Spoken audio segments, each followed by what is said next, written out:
मित्रों नमस्कार, मैं सुनील।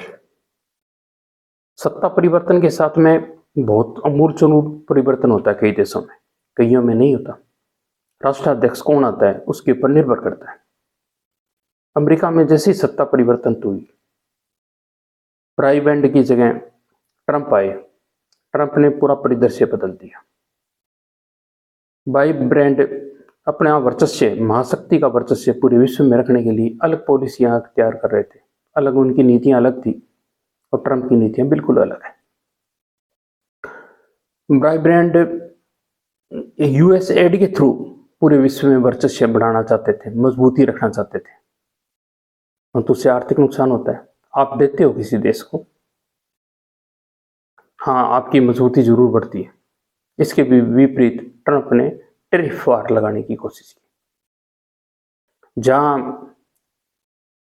वाइब्रेंट वो जो प्रतिद्वंदी समझता था अपना, रशिया को समझ रहा था, इसकी बजाय रशिया को प्रतिद्वंदी समझने की बजाय ट्रंप ने चीन को प्रतिद्वंदी बताया। तो चीन ही असली उसका दुश्मन समझ लीजिए या प्रतिद्वंदी समझ लीजिए, और है भी सही। अमेरिका की अर्थव्यवस्था चीन से 1.5 गुना ज्यादा है और कोई ज्यादा फर्क नहीं है। मैन्युफैक्चरिंग हब भी चीन सबसे बड़ा है विश्व का, इसमें भी कोई शक नहीं है। उसकी तुलना में रशिया को देखा जाए, अमेरिका से तुलना करें तो अर्थव्यवस्था उसकी बहुत कमजोर है। 15वें हिस्से के बराबर अर्थव्यवस्था मुश्किल से है रशिया की। नाटो की तरफ भी, नाटो के देशों के पक्ष में भी ज्यादा ट्रंप नहीं दिखाई देता, क्योंकि जितने भी नाटो के देश हैं अमेरिका को छोड़ देवे तो अकेले के बराबर तो अकेला अमेरिका ही है, न केवल शक्ति के मामले में बल्कि अर्थव्यवस्था के मामले में। परंतु इतने सब कुछ पक्ष में होने के बावजूद भी अमेरिका की समस्याएं बहुत है। सबसे बड़ी समस्या उसके अवैध प्रवासन है। जितने भी विकसित देश हैं उसमें अवैध शरणार्थी आते रहते हैं, उससे गरीब देश उसके अंदर आते रहते हैं। कोई भी देश हो, भारत के अंदर भी आते हैं, जैसे बांग्लादेशी म्यांमार से भी आए थे, रोहिंग्या। तो वो उसकी डेमोग्राफी को चेंज कर देते हैं, उस देश की को अर्थव्यवस्था को प्रभावित करते हैं, आतंकवाद भी फैलाते हैं। उसके मामले में ट्रंप पहले ही सख्त था। मेक्सिको से जो प्रवासी आ रहे थे उनको उसने रोका, दीवार बनाने की पूरी कोशिश की। और ट्रंप अपनी जगह जरूर सही है, बिल्कुल।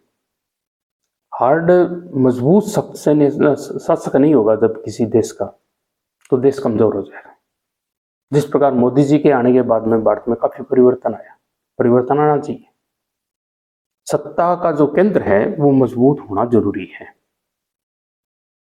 टैरिफ वार के थ्रू, टैरिफ वार लगानी अमेरिका को वास्तव में जरूरी थी।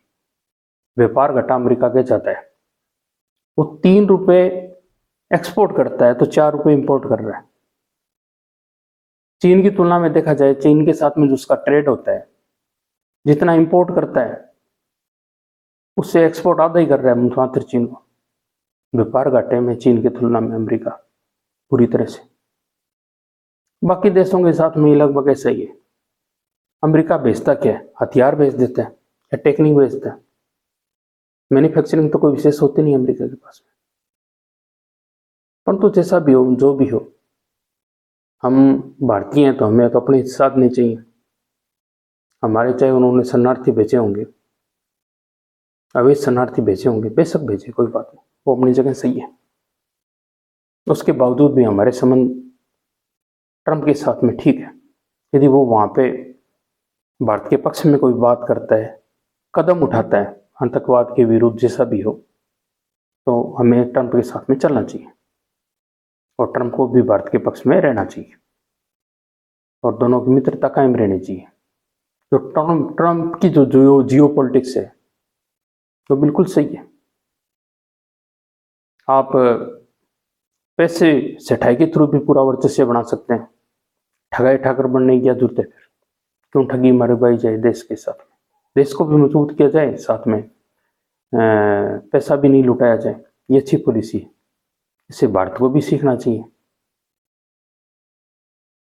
और मित्रों, आपको अच्छा लगा ये मेरा वीडियो तो शेयर कीजिएगा, सब्सक्राइब कीजिएगा। धन्यवाद मित्रों, आपने देखा। जय हिंद, जय भारत।